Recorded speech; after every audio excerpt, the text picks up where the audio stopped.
Shed NLM ಸ್ಕೀಮಲ್ಲಿ ಈ ಶೆಡ್ಡನ್ನು ಅವರು ನಿರ್ಮಾಣ ಮಾಡಿದ್ದಾರೆ.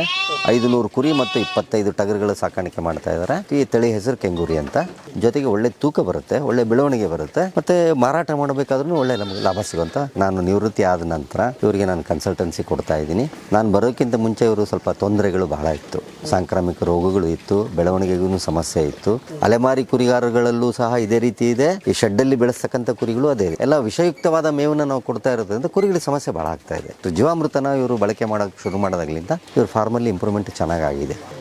ಕುರಿಗಳು ಚೆನ್ನಾಗಿ ಮೇಯ್ತಾ ಇದ್ದಾವೆ, ಚೆನ್ನಾಗಿ ಜೀರ್ಣ ಆಗ್ತಾ ಇದೆ, ಬೆಳವಣಿಗೆ ಚೆನ್ನಾಗಿ ಆಗ್ತಾ ಇದೆ, ಹಾಲಿನ ಉತ್ಪನ್ನವೂ ಜಾಸ್ತಿ ಆಗ್ತಾ ಇದೆ. ಈ ಡಾಕ್ಟರ್ ಜೀವಾಮೃತದಿಂದ ಸ್ಟ್ರೆಸ್ ಒತ್ತಡನೂ ಕಡಿಮೆ ಆಗ್ತಾಯಿದೆ. ಬಿಸಿಲಿನ ಒತ್ತಡ ಇರ್ಬೋದು, ಚಳಿ ಒತ್ತಡ ಇರ್ಬೋದು. ಆದಾಯ ಮೊದಲಿಗಿಂತನೂ ಉತ್ತಮವಾದ ಆದಾಯ ಅವರು ದೊರೀತಾ ಇದೆ. 3 ರಿಂದ 4 ತಿಂಗಳು ಬೇಕಾಗ್ತಕ್ಕಂಥ ಬೆಳವಣಿಗೆ 2 ರಿಂದ 2.5 ತಿಂಗಳಲ್ಲಿ ಬರ್ತಾ ಇದೆ ಸರ್. ಕಷ್ಟ ನಷ್ಟ ರಿಸ್ಕ್ ಎಲ್ಲನೂ ಕಡಿಮೆ ಆಗ್ತಾಯಿದೆ. ಇದು ಆ ವಿಷಯದಲ್ಲಿ ನಂಬರ್ 1 ಅಂತ ಹೇಳ್ಬೋದು. ನಮಸ್ಕಾರ, ನಾನು ಡಾಕ್ಟರ್ ಸೋಮಪ್ಪ ಅಂತ, ನಿವೃತ್ತ ಪಶುವೈದ್ಯಾಧಿಕಾರಿ, ಗಂಗಾವತಿ. ನಾನಿವತ್ತು ಸಿಂಧನೂರು ತಾಲೂಕು, ರಾಯಚೂರು ಜಿಲ್ಲೆಯ ಮುಕ್ಕುಂದ ಅನ್ನೋ ಒಂದು ಗ್ರಾಮದಲ್ಲಿದ್ದೀವಿ. ಈ ಒಂದು ಶೆಡ್ ಏನಿದೆಯಲ್ಲ, ಕುರಿ ಸಾಕಾಣಿಕೆ ಶೆಡ್ಡು, ಪ್ರಗತಿಪರ ರೈತರಾದ ಶ್ರೀ ಮಧುಸೂದನ್ ಅವರ ಶೆಡ್ಡು. NLM ಸ್ಕೀಮಲ್ಲಿ ಈ ಶೆಡ್ಡನ್ನು ಅವರು ನಿರ್ಮಾಣ ಮಾಡಿದ್ದಾರೆ. 500 ಕುರಿ ಮತ್ತು 25 ಟಗರುಗಳ ಸಾಕಾಣಿಕೆ ಮಾಡ್ತಾ ಇದ್ದಾರೆ. ಈಗ ನಮ್ಮಲ್ಲಿ ಭತ್ತ ಜಾಸ್ತಿ ಬೆಳೀತಕ್ಕಂಥ ಒಂದು ಸಂದರ್ಭ ಇರೋದ್ರಿಂದ ಭತ್ತದ ಕಟಾವಾದ ನಂತರ ಗದ್ದೆಗಳಲ್ಲಿ ಬಿಟ್ಕೊಳ್ತಾ ಇದ್ದಾರೆ ಕುರಿಗಳನ್ನು. ಉಳಿದಿದ್ದ ಟೈಮಲ್ಲಿ, ಭತ್ತ ಇದ್ದಂಥ ಟೈಮಲ್ಲಿ ಶೆಡ್ಡಲ್ಲಿ ಇರ್ತವೆ. ಹೊರಗಡೆ ಬಿಡೋದಂತ ಒಂದು 2 ರಿಂದ 3 ಗಂಟೆ ಹೊರಗಡೆ ಬಿಟ್ಟು ಮೇಯಿಸ್ತಾರೆ. ಉಳಿದಂಗೆಲ್ಲ ಶೆಡ್ಡಲ್ಲೇ ಇರ್ತವೆ. ಮರಿಗಳನ್ನು ಮಾತ್ರ ಫ್ಯಾಟ್ನಿಂಗ್ ಅಂತ ಹೇಳ್ತೀವಿ, ಕೊಬ್ಬಿಸೋವಂಥ ಏನು ಕಾರ್ಯಕ್ರಮ ಮಾಡ್ತಾ ಇದ್ದಾರೆ ಅವರು, ಶೆಡ್ಡಲ್ಲಿ ಇಟ್ಕೊಂಡು ಮಾಡ್ತಾ ಇದ್ದಾರೆ. ಮರಿಗಳ ಸಾಕಾಣಿಕೆಯೊಳಗೆ ಅವರು ತುಂಬ ಲಾಭ ಗಳಿಸ್ತಾ ಇದ್ದಾರೆ. ಈಗ ಇವೆಲ್ಲ ಕುರಿಗಳು ನಮ್ಮ ಕೊಪ್ಪಳ ಭಾಗದ ಕೆಂಗುರಿ ಅಂತ ಹೇಳ್ತೇವೆ, ಕೆಂಪು ಕುರಿಗಳು ಅಥವಾ ಕೆಂಗುರಿ ಅಂತ ಹೇಳ್ತೀವಿ. ಈ ತಳಿ ಹೆಸರು ಕೆಂಗುರಿ ಅಂತ. ಆ ಒಂದು ತಳಿಯನ್ನು ಇಲ್ಲಿ ಅವರು ಬೆಳೆಸ್ತಾ ಇದ್ದಾರೆ. ನಮ್ಮ ಭಾಗದಲ್ಲಿ ಇದು ತುಂಬ ಪಾಪ್ಯುಲರ್ ಇದೆ. ಹೆಚ್ಚಿನ ಪ್ರಮಾಣದಲ್ಲಿ ರೈತರು ಇದನ್ನೇ ಸಾಕಾಣಿಕೆ ಮಾಡ್ತಾರೆ ನಮ್ಮ ಭಾಗದಲ್ಲಿ.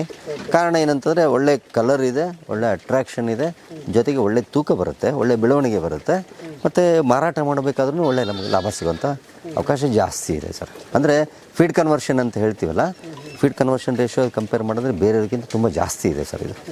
ಹಾಗಾಗಿ ರೈತರು ತುಂಬ ಜನ ಇದಕ್ಕೆ ಮಾರು ಹೋಗಿದ್ದಾರೆ, ಬದಲಾವಣೆ ಮಾಡ್ತಾ ಇದ್ದಾರೆ ಸರ್. ಇವರು ಹಸಿಮೇವನ್ನು ಬೆಳೀತಾ ಇದ್ದಾರೆ. ಇಲ್ಲಿ ತಮ್ಮ ಗದ್ದೆಯಲ್ಲಿ ಹಸಿಮೇವನ್ನು ಹಾಕ್ತಾಯಿದ್ದಾರೆ.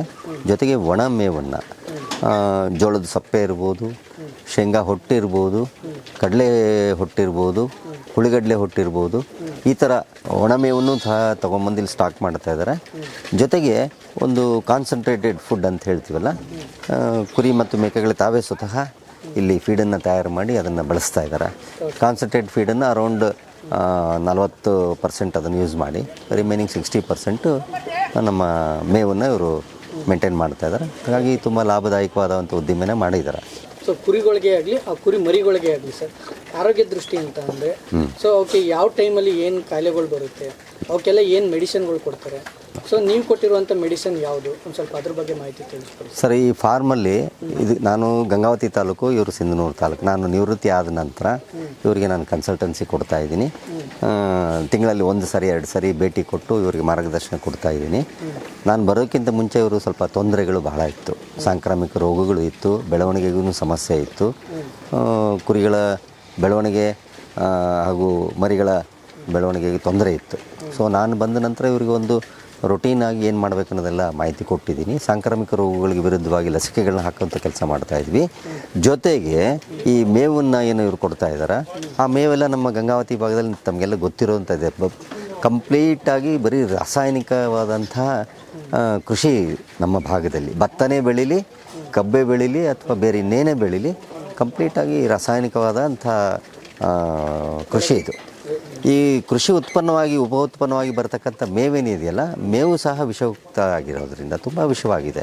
ಆ ವಿಷವಾದಂಥ ಮೇವನ್ನು ತಿಂತಾ ಇರೋದ್ರಿಂದ ಈ ಕುರಿಗಳಲ್ಲಿ ಸಮಸ್ಯೆಗಳು ಭಾಳ ಬರ್ತಾಯಿದೆ. ಅಲೆಮಾರಿ ಕುರಿಗಾರಗಳಲ್ಲೂ ಸಹ ಇದೇ ರೀತಿ ಇದೆ. ಈ ಶೆಡ್ಡಲ್ಲಿ ಬೆಳೆಸ್ತಕ್ಕಂಥ ಕುರಿಗಳು ಅದೇ ಇದೆ. ಯಾಕೆಂದರೆ ಮೇವೆಲ್ಲ ಒಂದೇ ಅಲ್ಲ, ಎಲ್ಲ ವಿಷಯುಕ್ತವಾದ ಮೇವನ್ನು ನಾವು ಕೊಡ್ತಾ ಇರೋದ್ರಿಂದ ಕುರಿಗಳಿಗೆ ಸಮಸ್ಯೆ ಭಾಳ ಆಗ್ತಾಯಿದೆ. ಇದನ್ನು ನಿವಾರಣೆ ಮಾಡೋದಕ್ಕೆ ಏನು ದಾರಿ ಅಂತ ಹುಡುಕಿದಾಗ ನಮಗೊಂದು ಉತ್ಪನ್ನ, ಒಬ್ಬ ನಮ್ಮ ಹಿರಿಯ ಪಶುವೈದ್ಯರು ತಾವೇ ಸ್ವತಃ ಫಾರ್ಮುಲೇಷನ್ ಮಾಡಿ, ತಾವೇ ತಯಾರು ಮಾಡಿ ಕೊಡ್ತಕ್ಕಂಥ ಒಂದು ಉತ್ಪನ್ನ ಡಾಕ್ಟರ್ ಜೀವಾಮೃತ ಅಂತ. ಆ ಡಾಕ್ಟರ್ ಜೀವಾಮೃತನ ಇವರು ಬಳಕೆ ಮಾಡೋಕ್ಕೆ ಶುರು ಮಾಡೋದಾಗ್ಲಿಂದ ಇವ್ರ ಫಾರ್ಮಲ್ಲಿ ಇಂಪ್ರೂವ್ಮೆಂಟ್ ಚೆನ್ನಾಗಿದೆ, ಬೆಳವಣಿಗೆ ಚೆನ್ನಾಗಿದೆ. ಕುರಿಗಳು ಚೆನ್ನಾಗಿ ಮೇಯ್ತಾ ಇದ್ದಾವೆ, ಚೆನ್ನಾಗಿ ಜೀರ್ಣ ಆಗ್ತಾಯಿದೆ, ಬೆಳವಣಿಗೆ ಚೆನ್ನಾಗಿ ಆಗ್ತಾಯಿದೆ, ಹಾಲಿನ ಉತ್ಪನ್ನವೂ ಜಾಸ್ತಿ ಆಗ್ತಾಯಿದೆ, ಸ್ಟ್ರೆಸ್ ಕಡಿಮೆ ಆಗ್ತದೆ. ನಮ್ಮ ಭಾಗದಲ್ಲಿ ಸಿಕ್ಕಾಪಟ್ಟೆ ಬಿಸಿಲು ಶಾಖ ಜಾಸ್ತಿ ಇದೆ. ಸುಮಾರು 38ರಿಂದ 40 ಡಿಗ್ರಿ ಟೆಂಪ್ರೇಚರು ವರ್ಷದ 9 ತಿಂಗಳಿರುತ್ತೆ. ನಮ್ಮಲ್ಲಿ ಕಡು ಬೇಸಿಗೆ, ಬೇಸಿಗೆ ಅಷ್ಟೇ, ಮಳೆಗಾಲನೂ ಕಡಿಮೆ, ಚಳಿಗಾಲನೂ ಕಡಿಮೆ. ಇಂತಹ ಸಂದರ್ಭದಾಗ ಈ ಸ್ಟ್ರೆಸ್ಸನ್ನು ಅವಾಯ್ಡ್ ಮಾಡಿಕೊಂಡು ಬೆಳಿಬೇಕಾಗಿದೆ.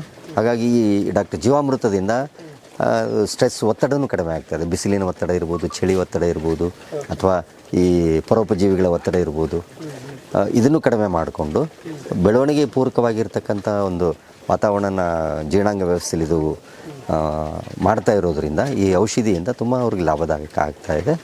ಆದಾಯ ಮೊದಲಿಗಿಂತನೂ ಉತ್ತಮವಾದ ಆದಾಯ ಅವರು ದೊರೀತಾ ಇದೆ. ಈ ಡಾಕ್ಟರ್ ಜೀವಾಮೃತ ಅನ್ನೋದು ಸರ್ ಇದು ಲಿಕ್ವಿಡ್ ರೂಪದಲ್ಲಿ ಇರುತ್ತೆ? ಹೌದು ಸರ್, ಇದು ದ್ರವ ರೂಪದಲ್ಲಿರ್ತಕ್ಕಂಥದ್ದು. ಇದನ್ನು ನಾವು ಒಂದು ಕುರಿಗೆ ಒಂದು ದಿನಕ್ಕೆ 10 ml ಅನ್ನಂಗೆ ಉಪಯೋಗ ಮಾಡೋಕ್ಕೆ ಹೇಳ್ತೀವಿ ಸರ್. ಒಂದು ತಿಂಗಳಲ್ಲಿ ಸತತವಾಗಿ 5ರಿಂದ 6 ದಿನ ಇದನ್ನು ಬಳಕೆ ಮಾಡೋಕ್ಕೆ ಹೇಳ್ತಾ ಇದ್ದೀವಿ ವಯಸ್ಕ ಕುರಿಗಳಲ್ಲಿ. ಮರಿಗಳಲ್ಲಿ ಏನು ಹೇಳ್ತಾ ಇದ್ದೀವಿ ಸರ್, 15 ದಿನದಲ್ಲಿ 5 ದಿನ, ಅಂದರೆ ಒಂದು ತಿಂಗಳಲ್ಲಿ 10 ದಿನ ಬಳಕೆ ಮಾಡಿ ಮರಿಗಳಿಗೆ ಅಂತ. ಮರಿಗಳು ತುಂಬ ಚೆನ್ನಾಗಿ ಬರ್ತವೆ ಸರ್. 3ರಿಂದ 4 ತಿಂಗಳು ಬೇಕಾಗ್ತಕ್ಕಂಥ ಬೆಳವಣಿಗೆ 2ರಿಂದ 2.5 ತಿಂಗಳಲ್ಲಿ ಬರ್ತಾ ಇದೆ ಸರ್.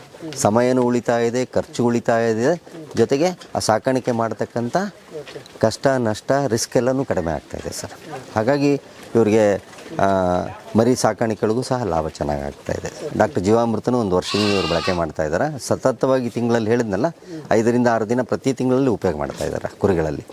ಹಾಗಾಗಿ 1 ವರ್ಷದಲ್ಲಿ ಕುರಿಗಳ ರೋಗ ನಿರೋಧಕ ಶಕ್ತಿನೂ ಜಾಸ್ತಿ ಆಗಿದೆ, ರೋಗಗಳ ಪ್ರಮಾಣ ಕಡಿಮೆ ಆಗಿದೆ, ಕುರಿಗಳ ಸಾವು ಕಡಿಮೆ ಆಗಿದೆ, ಮರಿಗಳ ಬೆಳವಣಿಗೆನೂ ಚೆನ್ನಾಗಿದೆ, ಮರಿಗಳ ಮರಣ ಹೊಂದಿಕೆ ಪ್ರಮಾಣವೂ ಕಡಿಮೆ ಆಗಿದೆ. ಹಾಗಾಗಿ ಇವರಿಗೆ ಆದಾಯ ಜಾಸ್ತಿ ಆಗ್ತಾಯಿದೆ. ಮೊದಲೆಲ್ಲ ತುಂಬ ಕಷ್ಟ ಆಗಿರ್ತಿತ್ತು, ನಷ್ಟವೂ ಜಾಸ್ತಿ ಆಗ್ತಿತ್ತು. ಈಗ ಕಷ್ಟವೂ ಕಡಿಮೆ ಆಗಿದೆ, ನಷ್ಟವೂ ಕಡಿಮೆ ಆಗಿದೆ, ಆದಾಯ ಜಾಸ್ತಿ ಆಗಿದೆ. ಈಗ ತುಂಬ ಅವರು ಖುಷಿಯಿಂದನೇ ಇದ್ದಾರೆ. ಡಾಕ್ಟರ್ ಜೀವಾಮೃತನ ಸತತವಾಗಿ ಬಳಕೆ ಮಾಡ್ತಾರೆ. ಈ ಜೀವಾಮೃತ ಬಳಕೆ ಮಾಡೋದ್ರಿಂದ ಬೇರೆ ಔಷಧಿಗಳ ಉಪಯೋಗ ಕಡಿಮೆ ಆಗಿದೆ, ರೋಗಗಳ ಪ್ರಮಾಣವೂ ಕಡಿಮೆ ಆಗಿದೆ. ಚಿಕಿತ್ಸೆ ರೋಗ ಬಂದ ಮೇಲೆ ಚಿಕಿತ್ಸೆ ಮಾಡೋದಕ್ಕಿಂತ ರೋಗ ಬರದಂಗೆ ನೋಡ್ಕೊಳ್ಳೋದು ಭಾಳ ಮುಖ್ಯ ಅಂತ ಹೇಳ್ತೀವಿ. ಈ ರೋಗ ಬರದಂಗೆ ತಡೆಗಟ್ಟುವಂಥ ಕೆಲಸ ಈ ಫಾರ್ಮಲ್ಲಿ ಆಗಿದೆ ಸರ್. ಹಾಗಾಗಿ ರೈತ ಖುಷಿಯಾಗಿದ್ದಾರೆ, ಜೊತೆಗೆ ಆದಾಯ ಜಾಸ್ತಿ ಆಗ್ತಾಯಿದೆ. ಹಾಗಾಗಿ ನಾವೇನು ಹೇಳ್ತೀವಿ, ರೋಗ ಬಂದಾಗ ಉಪಯೋಗ ಮಾಡ್ತಕ್ಕಂಥ ಔಷಧಿಗಳೇ ಬೇರೆ ಇದೆ ಸರ್, ರೋಗ ಬರದಂಗೆ ಮಾಡೋಂಥ ಔಷಧಿಗಳು ಬೇರೆ ಇದಾವೆ ಸರ್. ಇದು ಆ ವಿಷಯದಲ್ಲಿ ನಂಬರ್ 1 ಅಂತ ಹೇಳ್ಬೋದು. ನಿಮಗೆ ಹಸಿವು ಜಾಸ್ತಿ ಮಾಡುತ್ತೆ, ಪಚನಕ್ರಿಯೆ ಜೀರ್ಣಕ್ರಿಯೆ ಜಾಸ್ತಿ ಮಾಡ್ತಾ ಇದೆ, ಬೆಳವಣಿಗೆ ಜಾಸ್ತಿ ಮಾಡ್ತಾ ಇದೆ. ಅದರಿಂದ ಹಾಲಿನ ಉತ್ಪನ್ನ ಜಾಸ್ತಿ ಆಗುತ್ತೆ, ಮಾಂಸದ ಉತ್ಪನ್ನವೂ ಜಾಸ್ತಿ ಆಗ್ತದೆ, ಜೊತೆಗೆ ಒತ್ತಡ ನಿವಾರಕವಾಗಿ ಕೆಲಸ ಮಾಡ್ತದೆ, ಶಕ್ತಿವರ್ಧಕವಾಗಿ ಕೆಲಸ ಮಾಡ್ತಾಯಿದೆ, ಜೀರ್ಣಕ್ರಿಯೆ ವರ್ಧಕವಾಗಿ ಕೆಲಸ ಮಾಡ್ತಾಯಿದೆ. ಇವೆಲ್ಲದಕ್ಕಿಂತ ಮುಖ್ಯವಾಗಿ ರೋಗ ನಿರೋಧಕ ಶಕ್ತಿನ ಹೆಚ್ಚು ಮಾಡ್ತಾಯಿದೆ ಸರ್. ರೋಗ ನಿರೋಧಕ ಶಕ್ತಿ ಹೆಚ್ಚಾಯಿತು ಅಂದರೆ ಆಟೋಮೆಟಿಕ್ಕಾಗಿ ಕುರಿಗೆ ಮರಿಗಳಿಗೆ ರೋಗ ಇಲ್ಲ ಅಂದಾಗ ಅದೊಂದೇ ಕಾನ್ಸೆಪ್ಟ್ ಆಗಿರೋದ್ರಿಂದ ಪ್ರತಿಯೊಂದು ಬೇರೆ ಬೇರೆ ಔಷಧಿಗಳನ್ನು ಹುಡುಕಿ ಒಂದೊಂದು ಔಷಧಿ ಒಂದೊಂದು ಉದ್ದೇಶಕ್ಕೆ ಒಂದೊಂದು ಔಷಧಿ ಬಳಸೋದಕ್ಕಿಂತ ಸುಮಾರು ಒಂದು 5-6 ಉದ್ದೇಶಗಳಿಗೆ ಒಂದೇ ಔಷಧಿ ಬಳಸಬಹುದು. ಹಾಗಾಗಿ ಇದು ತುಂಬ ಲಾಭದಾಯಕ ಅಂತ ನಾನು ಹೇಳೋದು.